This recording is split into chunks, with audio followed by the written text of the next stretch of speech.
제2장 4-1 소의 적법. 그러니까 우리가 앞에서부터 조금씩 얘기했단 말이야. 소의 제기, 즉 소장을 제출하지. 그래서 제일 처음 언제부터 배웠듯이 이 소장의 적식이 심사되고 이걸 이제 통과되느냐 마느냐가 배웠지. 그리고 통과 못하면 소장이 각하된다고 했지. 그러니까 소의 제기가 일응 한번 심사되는 거지. 이 심사라는 말 쓰지. 그 다음에 소송 요건이 심리되고 그 다음에 분쟁의 그 실질적인 본안이 심리되는 이런 세 단계의 뭔가 심판이랄까 심리랄까 심사랄까 이런 과정이 있다고 그랬지. 그래서 지금은 그 가운데 소송 요건, 형사소송에서는 소송 조건이란 말을 쓸 거야. 유사한 그런 개념으로 여기를 통과해야지. 여기를 통과하지 못하면 본안으로 못 가고 소장이 아니라 소가 부적법 각하되지. 다만 항상 절차적인 거니까 어떤 시정, 보정, 뭐 정정 이런 기회를 계속 제공하고 있지. 그래서 변론 종결 시가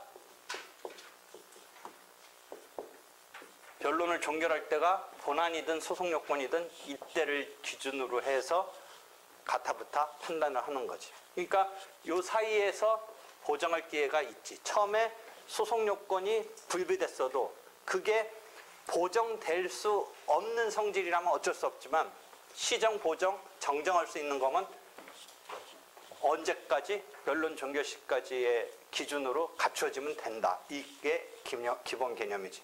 그렇지만 단계적 형식적으로는 본안에 앞서서 갖춰야 되지. 본안에 앞서서 갖춰져야 되는데 형식적으로는 최종적으로 소송 요건이 통과해야 본안을 할 수 있다는 의미에서의 전제지, 어떤 시간적으로 딱 잘라서 소송 요건만을 뭐 시작 시점에 딱 먼저 다 따져서 결론 내고 그 다음에 본안으로 간다가 아니고, 그런 의미의 어떤 단계적인 개념의 전제가 아니고 같이 심리, 심사 뭐 이렇게 되고 마지막에 본안을 하려면 소송 요건이 충족돼야 된다는 의미에서의 전제라는 거지. 그럼 이런 소송 요건은 법원이라는 주체와 또 다른 당사자라는 주체, 그 다음에 심판의 대상이라는 객체에 대한 소송 요건을 우리가 지금 배워가는 거지. 오히려 본안은 실체법에서 요건에 따른 효과, 여러분이 그래서 민법을 열심히 하라는 거지. 본안은 그것에 따른 기결이지. 우리가 소송법에서 배우는 건 오히려 소송 요건을 배운다고 해도 과언이 아니지. 본안에 관한 거는 주장을 하고 증거에 의해서 입증되고 해서 요건에 따른 효과, 이게 실체법에서 민법에서 상법에서 여러분이 배우는 거지. 본안의 판단은 그런 것. 그러니까 우리는 오히려 소송 요건에 대한 거. 그럼 법원은 재판권이 있을 것이라는 게 소송 요건이지. 그 다음에 관할권이 있을 것이 소송 요건이지. 그럼 재판권하고 관할권 뭐 그게 그 말 아니냐인데, 일단 구별한다면 재판권은 사법권, 그 사건 개개의 거에 관할을 말하는 게 아니라 그 재판을 할 수 있는, 즉 우리나라 사건이 우리나라 주권 중에 하나인 사법권에 의해서 한다. 뭐 이런 개념에서 쓰는 용어라고 일단 이해해. 그럼 국제재판 관할권 이런 거를 이해하면 이해가 될까? 즉 외국 사람들끼리 한국에 아무 관계도 없는데 한국 법원에 판단해달라고 하면 되겠느냐? 이런 거 생각해보면 국제재판, 국제사건이라고 이름 부를 수 있는 것에 우리나라가 사법권을 갖고 있느냐? 그런 거야. 근데 최근에 우리나라 법원에 오면 우리나라 사람이 뭔가 관련이 하나쯤 있어서 관할권이 있는 경우가 있는데, 최근에 중국 사람들끼리 제주도에서, 둘 다 제주도가 뭐 약간 개방적으로 하니까 중국 자본이 투입돼서 부동산 같은 게 거기서 막 중국 사람들이 뭐 하다가 둘 다 중국 사람인데 거기서 뭔가 투자하다가 뭐 대여금 같은 게 있었나 그런 거 갖고 제주도에다가 소송을 낸 케이스도 있어서 최근에. 근데 사람 둘 다 중국이고 근데 그중에 이쪽 투자해가지고 와서 상당 기간 거주하고 이런 것 때문에 우리나라에 관할권이 있다. 이런 사건이 한 번 있었어. 앞으로 쭉쭉쭉 나오는데 이제 개념 때문에 그래. 그런 개념, 국제재판 관할권 이럴 때 쓰는 거야. 관할권은 이제 우리나라에 재판권이 있다라는 전제하에 어떤 법원이 이 사건을 판단할 수 있느냐. 그러니까 재판권을 전제로 해서 이제 들어오는 개념이지. 그러니까 재판권 관할권이 있을 것. 재판권이 없으면 진짜 우리나라에서 다룰 수 없는 사건 또는 외국 국가가 뭐 치해법권이라고 그래서 여러분이 이제 국제법 이런 데서 배우는 건데 그런 사건이 우리나라 재판권이 없으니까 이건 각하시키겠지. 각하시킬 수밖에 없지. 근데 관할권이 없는 경우는 관할권이 없더라도 어쩔 수 없이 마지막에는 각하된다라는 개념에서 우리나라 사건이니까 재판권에서는 우리나라가 다룰 수 없으니까 우리나라에서 취급 못하겠다고 하는 각하라는 개념이 있는데 관할은 우리나라가 다룰 수 있는 사건이라는 전제에 잘못 관할권 없는 법원에 내오면 어떤 제도가 있냐면 이송 제도가 있어요. 34조 1항에 이송 이렇게 보내고 어느 법원 가서 하라고 하는 게 있어. 그런 식으로 그러니까 이 이송은 뭐 시정한다든지 보정한다든지 정정한다든지 이런 개념으로 보면 되지. 잘못 왔지만 이런 제하에 안 돼라고 하지 않고 어떻게 한다? 어느 적정한 원래 해야 되는 법원으로 보내준다 개념이 있다라는 거지. 그래서 34조 1항에 관할권 없는 법원에 제소됐을 때 그 소를 가지고 온 법원에 있어서 우리가 이거 할 수 있는 게 아니라고 하고 그냥 딱 물리치는 게 아니라 적정한 법원으로 이렇게 이송시켜준다는 개념이 있다라는 거지. 이해되겠지? 이런 게 법원에 관한 소송 요건이야. 그 다음에 당사자에 관한 소송 요건 이런 거 조금씩 앞에서 해왔어. 우리가 앞에서 당사자라는 게 뭐냐 그 다음에 어디까지 정리해놓고 왔어. 당사자를 확정하는 게 특별히 문제 안 되는데 특별한 경우 몇 개 문제되는 거 확인했어. 그럼 일반적인 교과서는 당사자라는 데 가서 보면 당사자 개념, 의, 그 다음에 두 번째 챕터에 가서 당사자 확정을 다루고 그 다음 세 번째 챕터에서 당사자 능력을 다루고 네 번째 챕터에서 당사자 적격을 다루고 다섯 번째 챕터에서 소송 능력, 여섯 번째 챕터에서 변론 능력, 그 다음에 일곱 번째 챕터에서 대리인 같은 걸 다루어. 이렇게 앞에서 한꺼번에. 근데 나는 이미 뭐를 해놨어? 당사자의 확정까지 해서 어떤 사람을 당사자로 확정하느냐 문제, 특별히 문제는 안 되지만 문제될 수 있는 거 몇 가지를 보고 확정됐어. 그럼 그걸 전제로 여기서 이제 소송 요건적인 거를 들여다 볼 거야. 당사자 능력이 있을 것. 당사자 적격이 있을 것. 예를 들어 소송 능력이 있을 것. 대리인이 정당한 대리권을 가질 것. 이런 것들이 만약 대리가 있다라고 친다면 이런 것들이 당사자를 둘러싼 소송 요건이야. 그렇지? 이런 소송 요건은 본안과 달리 본안은 어떻다? 처분권자가 작동하니까 당사자가 뭐 따져달라고 하지 않는 이상 법원이 해줄 수가 없어. 그러니까 본안은 처분권주의, 변론주의가 곧바로 딱 적용되는 시스템인데 소송 요건은 본안을 하기에 앞서서 통과해야 되는 것으로서 직권조사 사항이란 말을 써. 뉘앙스 조금 알겠지? 직권조사. 법원이 알아서 챙겨봐야 돼. 물론 당사자가 이런 게 문제 있다라고 얘기할 수는 있지만 설사 당사자가 이런 게 좀 문제 걸릴 것 같다라고 따져달라고 하지 않더라도 법원이 직권으로 조사해야 되는 사항이다. 이런 뜻이야. 이런 처분권주의 비슷한 거와 반대되는 어떤 개념인데 꼭 그 대등한 위치에서 반대 개념은 아닌데 그런 정도의 뉘앙스야. 직권으로 조사해야 돼.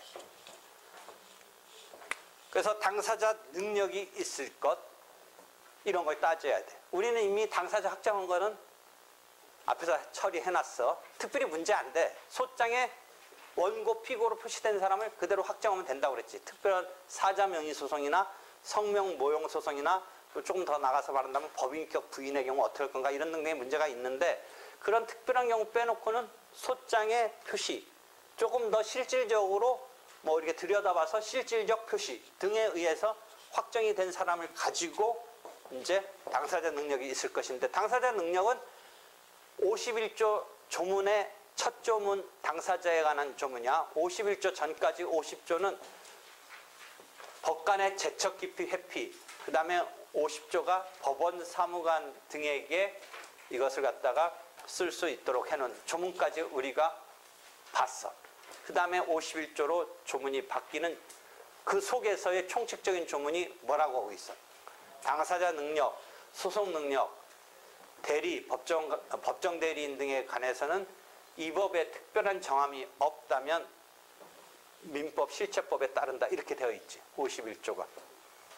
그러니까 민법 등에 따른다니까 당사자 능력 민법 뭐야? 권리 능력에 대칭되는 개념이야. 그러니까 민법의 자연인, 법인 이게 소송에서도 주체가 될 수 있어. 즉 당사자 능력이라는 것은 구체적인 어떤 사건을 놓고 말하는 게 아니라 원고, 피고 등의 당사자가 될 수 있는 실체법의 권리 의무의 주체가 될 수 없으면 소송에 등장해서 자기를 권리를 확정해서 분쟁을 해결받는다. 이런 개념을 설정할 필요가 없는 거지. 그렇지? 그러니까 실체법에서의 권리 능력자가 소송에서 당사자 능력자가 되지. 그런데 민법 등에 따른다라고 하기 전에 본법에, 즉 민사소송법, 이 법에 특별한 정함이 있으면 그 다음에 52조가 소송법에 특별한 정함이 곧바로 하나 나와. 권리 능력 없는 조직, 사단이라든지 재단이더라도, 즉 실체법에서는 권리 능력 없다라고 하니까 비법인, 법인이 아니니까 실체법에서는 권리 능력이 없잖아. 그렇지? 그럼 그 그대로 따라오면 소송법에서 그건 주체가 될 수 없어야 되거든. 당사자가 될 수 없어야 되거든. 주체가 될 수 없어야 되거든. 근데 52조가, 소송법 52조가 당사자 능력을 부여하고 있어. 실체법에 따른다면 비법인인데, 법인이 아닌데, 즉 권리 능력이 없는데 소송법에서는 주체성을 주고 있어. 당사자 능력을 주고 있어. 그래서 52조 읽어봐봐. 법인이 아닌 사단이나 재단은 대표자 또는 관리인이 있는 경우에는 그 사단이나 재단의 이름으로 당사자가 될 수 있다. 그렇지. 그렇지? 그럼 법인의 대표자가 실질적으로 소송 행위를 한다. 법인이 대표자가 됐을 때 주체 당사자는 법인이지만 실제 행위를 하고 하는 거는 대표자이듯이 여기 권리 능력 없는 단체의 경우도 주체성을 인정하면 누가? 거기 대표자 또는 관리인의 정함이라는 게 왜 필요하냐면 그런 사람이 주식회사의 사장처럼 대표자처럼 그런 사람이 나타나서 실제는 행위를 하지만 즉 권리 능력 없는 단체는 실제 법인으로 되는 데 대해서 뭔가 자기네들이 의도적으로 안 했다든지 뭐 여러 가지 필요성에서 법인 등기를 안 한 건데 조직으로서의 실체는 상당히 확고하게 있는 이런 조직체잖아. 그걸 소송법에서는, 실체법에서는 법인 등기를 한 거 여부로 법인이냐 아니냐를 했는데 실체법은 법인은 아니지만 뭔가 조직체로서의 독립성이라든지 대표자 관리인 정함이 있고 규율이 있고 하나의 조직체의 통일성이 있다면 당사자 능력을 부여하고자 한다. 그 취지는 그런 조직이 분쟁에 휩싸였을 때 권리 능력이 없다라고 한다면 그 조직 자체가 주체가 될 수 없으면 어떻게 해야 돼? 권리 능력 없는 단체라는 거에 대표적인 예가 뭐가 있어? 민법에서 종중, 총유. 종중의 소유관계는 총유지. 그럼 어떻게 소송해야 되냐? 지금 당사자 능력을 인정하면 종중이 당사자로 등장하면 되고 그 대표, 종중의 그 대표자가 실제 소송을 수행하면 되는데 그렇지 않으면 종중 자체가 주체가 안 된다고 한다면 어떻게 해야겠냐? 구성원, 종중원이 다 등장해야 돼. 개개인. 그러니까 소송법에서 어떤 소송의 진행의 여러 가지 실효성, 효율성 등을 생각해서 52조가 당사자 능력을 부여한 본법의 특별한 규정의 51조에서의 그거야. 그럼 우리가 항상 원칙은 별 문제 없는데 계속 예외적인 상황을 실제 공부를 하면서 우리가 나가는데 여기서 뭐가 하나 관련되겠니? 조합. 민법상 조합은 여러분이 민법에서 구별 우리가 할 수 있는 개념으로 단체 조직체로서 권리 능력 없는 사단, 사람의 어떤 조직체, 이거하고 조합하고 차이가 뭐니? 일단 권리 능력 없는 사단은 총유 관계의 공동 소유 관계고, 조합은 계약인데 합의 관계이고, 뭐 이렇게 하지. 그러니까 이왕지사 그런 필요성 때문에 52조가 권리 능력 없는 단체의 당사자 능력을 인정했다라는 취지에 비춰서 조합도 그럼 똑같은 필요성이 있다고 보면, 조합은 조문에는 딱 52조가 언급을 안 하지만 그런 실질적인 배경을 깔고 본다면 민법상 조합에도 당사자 능력을 인정하자는 학설이 등장하는 거야. 그러니까 시험은 거기서 나와 항상. 그러니까 민법상 조합의 당사자 능력은 학설은 긍정설이 조금 더 우세한, 막 반반인데 우세해. 한편 판례는 부정해. 판례는 안 된다. 권리 능력 없는 단체하고 민법상 조합은 딱 구별된다 라는 전제에 딱 잘라서 여기까지는 되지만 여기는 안 된다라고 하는 거야. 그런 개요야. 일단 개요가 조금. 그럼 당사자 능력이라는 개념은 일반적인 지금 구체적인 사건을 놓고 얘기하는 게 아니라 주체로 등장할 수 있는 어떤 기본 개념으로서의 자격이야. 그러면 자연인으로서 사람, 법인, 지금 권리 능력 없는 단체까지는 52조에서 되고 조합은 된다 안 된다 약간의 그거 있어. 그다음에 한번 문제가 됐던 게, 내가 그 처음 나왔을 때 그런 이름을 보통 판례는 민사사건에서 판례 이름을 잘 안 붙이는데 형사사건이나 헌법처럼 그 임의로 붙이는 건데 도롱뇽 사건이라는 게 나왔어요. 이건 사실은 민사소송 자체가 아니고 가처분 이런 소송과 관련된 건데 도롱뇽이 주체가 된 사건이 나왔어. 참 어디냐면 지금 KTX 뚫려서 마지막 그 어디야 대구에서 부산에 마지막 처음에 안 뚫렸어. 못 뚫렸어 처음에. 그래가지고 처음에는 시간 더 걸렸어. 천성산이라는 데가 있어. 천성산 터널 못 뚫게 하려고 누가 소송을 냈냐면 천성산 터널 착공 금지 가처분인가 뭐 이런 사건을 냈어. 그럼 원고가 몇 팀이 나온 거야.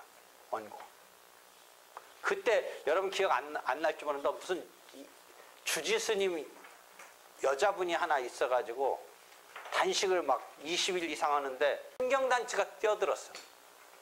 환경단체 이름이 뭐야? 환경단체는 이제 약간 시민운동적으로 임팩트 있게 막 뛰어든 거야. 그래가지고 원고가 됐어. 그래가지고 착공 못하게 하려고 금지소송 냈어. 그 정도 갖고 이게 임팩트가 없었는지 급기야 세 번째 원고 누가 나왔어? 아, 그 단체 생각났다. 도롱뇽의 친구들이었어. 거짓말 아니야. 진짜 도롱뇽의 친구들이 두 번째 원고로 나왔어. 근데 그 정도 갖고 이제 임팩트 있게 막 하는데 이 사람들이 경각심을 주려고 세 번째 누가 원고로 나왔어? 도롱뇽이 나왔어. 도롱뇽이 소장을 어떻게 썼어? 누가 써줘? 뭐 도롱뇽 친구들이 썼겠지만 도롱뇽이 원고로 나왔어. 하여튼 도롱뇽 친구들이 나왔는데 이 세 번째 도롱뇽 친구들은 어떻게 돼? 어떻게 됐겠어? 이 전개가. 원고 3은 각하를 시켜야지. 자연 동물, 자연인 사람은 되지만 자연 동물, 우리나라는 도롱뇽이 처음 나왔고 미국에서는 무슨 자연으로 돌이 등장한 적이 있어. 미국의 어떤 교수가 원고 적격 인정해야 된다. 막 그래서 일본에서는 무슨 토끼 갖고 나왔었어. 그래서 우리나라도 있을 것 같아서 그걸 소개했는데 마침 우리나라에 그냥 나온 거야. 당사자 능력 개념 알겠지? 도롱뇽한테 뭐 해봤자 어떡하냐? 설사 원고 당사자 능력 인정을 해봤자 뭐 동물이 무슨 소유 개념이 있냐? 아 근데 요새 또 이 동물 함부로 할 게 아니야. 페트 이게 더 사람보다 몸값이 더 높은 동물도 많고. 하여튼 근데 의외로 동물에 관련된 이런 게 빈번해졌어. 분쟁이 생각이에요. 그렇다 그런 게 당사자 능력이야. 됐지 개념. 근데 당사자 능력 다음에 소송 능력은 계속 얘기했지. 민법의 행위 능력. 여기도 그러니까 51조, 소송법 51조가 뭐야? 민법 등에 따른다가 기본이지. 민법의 행위 능력, 제한적 행위 능력, 뭐 그 개념. 옛날에는 한정치산, 금치산자인데 지금은 성년후견, 뭐 한정후견 그런 개념. 그다음에 당사자 적격 개념은 조금씩 우리가 익혀나가는 거야. 당사자 능력은 어떤 구체적인 사건을 놓고 따지는 능력이 아니고 일반적인 주체인데 당사자 적격은 이 사건을 놓고 따지는 거야. 사건을. 그럼 아까 천성산 사건에서 좀 아까 말한 사건에서 그 절은 우리가 말인즉 절이라고 하지만 법인일 수 있어. 큰 절 등. 그 다음에 도롱뇽의 친구들은 등기 법인 뭐 이렇게 화하지 않았더라도 혹시 했으면 법인으로 주체가 인정되고 화하지 않았으면 뭐냐면 권리 능력 없는 조직체 정도는 될 것 같아. 사단 뭐 이런 거. 자기네끼리 뭐 환경운동단체 이런 거는 정식의 뭐 법인까지는 아니더라도 어떤 조직이나 규율도 만들고 뭐 회비도 받고 해서 어떤 조직체로 활동할 것 같아. 그러니까 당사자 능력은 법인이 아니더라도 뭘로 통과하려면 통과할 수 있어. 일반적인 주체가 될 수 있는 권리 능력 없는 단체라도 그 대표 또는 관리인의 정함이 있다면 당사자 능력을 인정할 수 있다는 52조에 의해서 통과할 수가 있어. 그제? 그런데 도롱뇽은 그걸 못 통과한다고 얘기했죠. 근데 다시 원고 2는, 도롱뇽 사건의 원고 2는 주체로서의 당사자 능력은 통과하는데 지금 뭘 말하려고 하냐 하면 이 사건에 네가 왜 뛰어드냐라는 점을 한번 분석해봐. 그게 그 산속에 환경 피해가 되는 거는 도롱뇽은 일반적인 당사자 능력은 없지만 거기에 서식하는 불특정이긴 하지만 어떤 도롱뇽의 입장에서 보면 내 서식지가 막 파괴되고 이게 나 못 살겠다라는 이해관계가 있잖아. 그 다음에 그 절은 그 산속에 있는 절도 이해관계는 있잖아. 근데 도롱뇽의 친구들이라는 환경단체는 뭔가 추구하는 바는 알겠지만 그 동네도 아니고 어디 도시에 있는 그 조직체가 그거에 무슨 이해관계가 있느냐. 넓은 추상적인 어떤 이해관계는 있겠지만 그 다음에 말하고자 하는 바는 알겠지만 천성산 터널 뚫고 말고에 네가 무슨 왜 뛰어드느냐라는 점에서 뭐에서 걸릴 것 같아? 당사자 적격이 없다면 없을 수 있는 거지. 개념 알겠어? 그러니까 당사자 적격은 뭐야? 우리가 싸움 벌일 때 둘이 싸울 때 꼭 누가 끼어들잖아. 제3자가 끼어들지. 그때 뭐야? 제3자는 빠져 그러지. 그러니까 이 싸움의 주체는 누구랑 누구여야 돼? 이 싸움의 실제법에서 자기 권리가 피해 입었다고 주장하는 자와 그 자로부터 가해자로 내지는 상대방으로 지목된 자 사이의 싸움인데 그 구체적인 사건에서 염두에 두고 나오는 개념이야. 그게 당사자격이야. 제3자는 당사자격이 없는 거야. 그럼 이것도 계속 특수한 경우 갖고 우리가 검토를 하는 거야. 제3자가 당사자격을 갖는 경우가 있어. 근데 그것을 제3자가 당사자가 될 수 있다고 그래서 여기 당사자란 말을 쓰지 않는데 소송 담당 이런 말을 써. 제3자의 소송 담당. 나중에 다시 하나하나 들어가. 여기에는 법률의 규정에 의한 법정 소송 담당이 있고 법률의 규정이 아니라 본인이 제3자한테 맡기는 소송 담당이 있어. 임의적 소송 담당이라고 해요. 그럼 임의적 소송 담당은 제3한테 맡기면 뭐하고 충돌이 나냐면 변호사 대리원 측하고 조금 충돌이 나올 수 있어. 대리는 분명히 본인이 당사자고 대리인이지만 변호사 대리원 측을 잠탈할 의도로 그걸 역이용할 의도로 만약 임의적으로 누구한테 당사자로 나서게 할 수 있는 거를 함부로 인정하면 그게 잠탈이 돼. 그래서 임의적 소송 담당은 함부로는 인정 안 돼. 근데 법정은 법률의 규정에 그렇게 제3자가 원고 내지 피고로 뛰어들 수 있도록 해주고 있어. 원래 갑이 을한테 돈 받을 게 있는데 그러면 실제 돈 받을 게 있는지 없는지 결론은 본안에서 결정되지만 일단 자기 주장상 돈 받을 거 있다고 해야지 원고가 되는 거야. 이 사건에 돈 받을 것처럼. 그 다음에 이 사건에서 갚아야 되는 자로 지목된 자가 피고가 되는 거야. 근데 실제 갚아야 될 게 없고 피고가 빌린 사람이 아니라면 청구가 기각돼. 그건 청구가 기각돼. 말로만 주장만으로 일단 이 사건과 관련은 있어야 돼. 말이지만 주장이지만. 그래 그런 상황이 당사자 적격인데 경우에 따라서 제3자 병이 원고가 될 수, 갑 대신 원고가 될 수 있게 해주는 게 법률의 규정에 있어. 을은 돈 빌려서 갚아야 되는 사람을 상대로 원래로 치면 갑이 받아야 돼. 그치?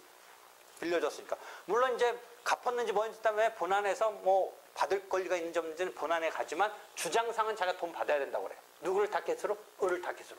이게 원래의 당사자격인데 갑자기 병이 원고가 돼서 자기 채권이 아닌데 갑의 채권인데 자기가 원고가 돼서 이행하라는 소송을 내는 경우를 볼 수가 있어. 어떤 거야? 채권자 대의수. 그치? 앞에서 이거와 비슷한 거 뭐 하나 가르쳐줬어. 앞에서. 잘 생각해봐. 송달할 때. 이거와 비슷한 게. 회사 직원이 회사 월급을 받는데 자기가 돈 빌렸다가 병이라는 자기 입장에서 채권자가 자기 회사에 대한 월급을 압류를 하고 추심명령이라는 거, 그래서 추신금 청구해소 이런 거 가르쳐줬지. 이게 패턴이 대칭되는 패턴이야. 하여튼 그거 한번 가르쳐줬는데 이 경우도 뭐야? 추신금 청구해소가 들어가면 누구 채권을 지금 병이 하는 거니? 추신금 소에서. 병이 하는 거니까 이것도 제3자의 소송담당. 그때는 아직 어려워서 그 말까지 안 했는데. 물론 채권자 대의소송과 추신금 청구해소가 법정 소송 담당으로서 소송 담당이냐에 대해서 유력 소수설은 있는데 일반적으로 그렇게 봐. 유력 소수설을 옛날 사법시험 때는 대단히 많이 물어봤는데 이 변호사 시험에서는 판례 내지 일반적인 입장이니까 그렇게 막 그걸 물어보지는 않는데 사례형의 답을 그러니까 실무적인 입장에서 써야 되는 게 뭐가 있냐면 자기의 독립적인 소송이지 제3자의 소송 담당이 아니라면 어떤 차이가 나냐면 법정 소송 담당은 자기가 뛰어들었지만 자기가 이 뛰어들게 된 계기가 뭐야? 병이? 채권자 대의 소송 생각해봐.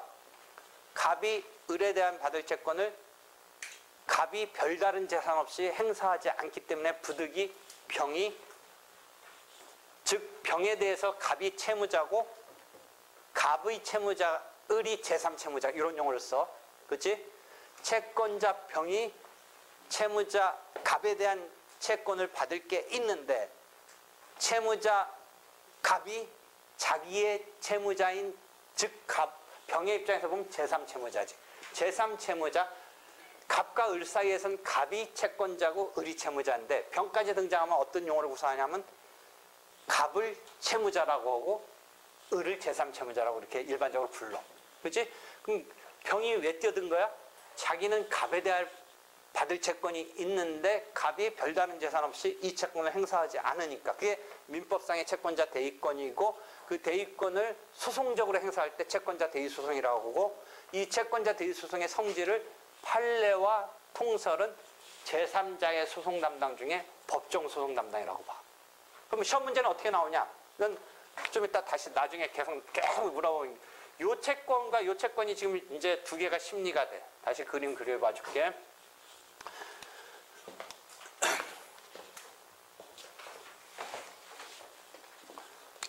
병, 갑, 을인데 요 채권 때문에 병이 법정 소송 담당으로서 갑의 채권을 당사자가 될 수 있는 자격이 부여된 거지. 자기도 돈 받을 게 있는데 근데 실은 갑의 채권이지. 그치? 그러니까 그래서 제3자가 이 소송을 담당했다. 당사자라는 표현 안 쓰고 담당이란 말 써. 제3자가 담당을 했다. 근데 알고 보니까 이 채권이 없으면 이 사람이 갑에 대해서 채권을 있다는 전제에서 이런 패턴을 인정해 줬는데 이게 없으면 이게 지금 왜 당사자적격에서 문제되냐면 요 당사자적격을 병이 갖게 된 계기가 요거잖아. 이것을 용어로 피보전 채권이라고 그래. 자기 채권을 보전하기 위해서 요걸 대의받았다고 그래서 피대의 채권이야. 채권자 대의권에 의해서 됐다. 그러니까 피보전 채권의 존재가 인정되지 않는 상황과 피대의 채권이 인정되지 않는 상황이 있을 수 있어. 피대의 채권이 인정되지 않으면 일반적인 사건처럼 청구는 기각돼. 그지? 근데 피보전 채권이 인정 안 되면 통설 판례는 당사 적격이 없게 되는 셈이 된 거라서 부적법 각하시켜. 그지? 부적법 각하시켜. 근데 유력설은 독립적인 자기 권리이지 남의 거 담당으로 행사하지 않는다는 유력설에서는 이게 없으면 이 전체가 자기 사건처럼 생각하면 청구를 기각시켜. 피대의 채권이 없어도 기각되는 건 뭐 똑같은데 피보전 채권이 존재하지 않는다는 판단이 됐을 때 유력설은 청구를 기각시켜. 그걸 시험에 상당히 많이 물어봐. 다시 이 부분 조금 이해 안 될 수 있는데 다시 마지막 정리해 줄게. 채권자 대의권에 기한 소송을 채권자 대의 소송이라고 그래. 소송상 행사하는 경우를 뭐 여러분 민법적으로 행사할 수도 있지만 소송적으로 행사해서 대의 소송이라고 하는데 이게 제3자의 소송 담당으로서 제3자가 당사 적격을 갖게 되는 대표적인 법정, 법률의 규정, 민법 404조에 의한 법정, 민법의 규정에 의한 민법 404조에 의한 소송이야. 그래서 채권자 대의소송이 법정 소송 담당이다라고 일반적으로 통설 판례가 보는데 유력설은 제3자가 담당하는 게 아니고 지사건이라고 그냥 봐버려.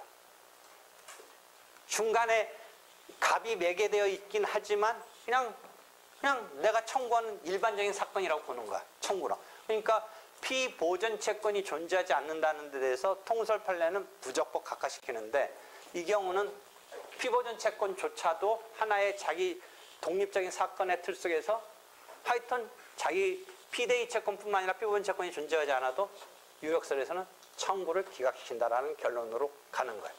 그런 게 당사자 적격의 개념이야. 그치? 그 다음에 대리, 정당한 대리권. 여기서 우리는 지금 임의 대리인, 소송 대리를 먼저 떼내서 얘기했지.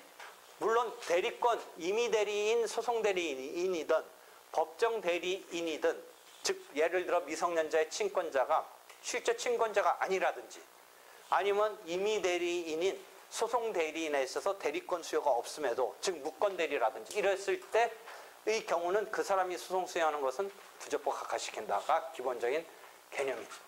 그러니까 다시 정리해 볼게. 당사자가 능력이 있을 것. 그렇지? 당사자가 적격이 있을 것.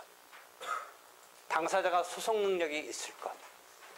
소송 능력이 없을 때 등등과 관련해서 예를 들어 뭐 소송 능력이 있더라도 임의 대리도 있을 수 있고 해서 대리에 있어서 문제인데 법정 대리 등은 실제법에 따르도록 51조가 되어 있는데 하여튼 등등 합쳐서 대리권이 유효하지 않다면 어떻게 할 거냐 이런 거죠. 그것은 소송 요건으로 결국은 부적법 각하시킨다가 기본 틀이고 한편 하나 능력 중에 말하지 않은 변론 능력은 한 번쯤 얘기했을 것 같은데 변호사 강제주의와 관련해서 한 번 얘기했을지 어떨지 모르는데 그거는 일반적으로 우리는 본인 소송이 가능하기 때문에 변호사 강제주의까지는 아니니까 그런 얘기 했을 거야.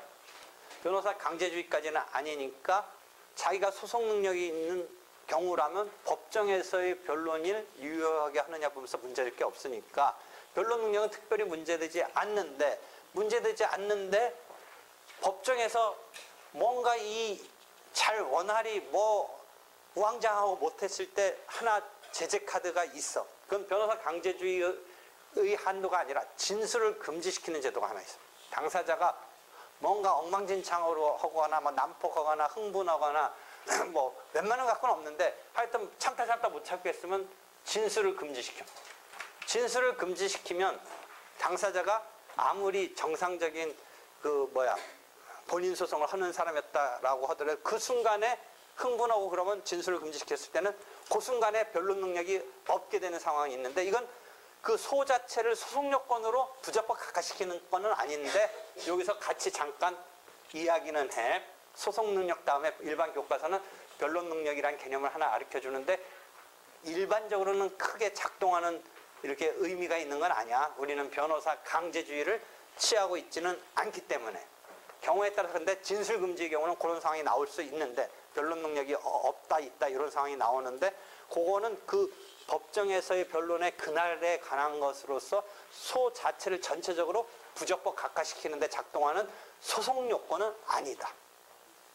같은 능력이라고 다 소송 요건 들어가는 게 아니야. 당사자 능력, 소송 능력은 소송 요건으로 취급되는데 변론 능력은 그렇게 취급되는 건 아니다. 까지가 지금 소송 요건 얘기를 하게 되는 부분서 마무리하려고 하는 거야.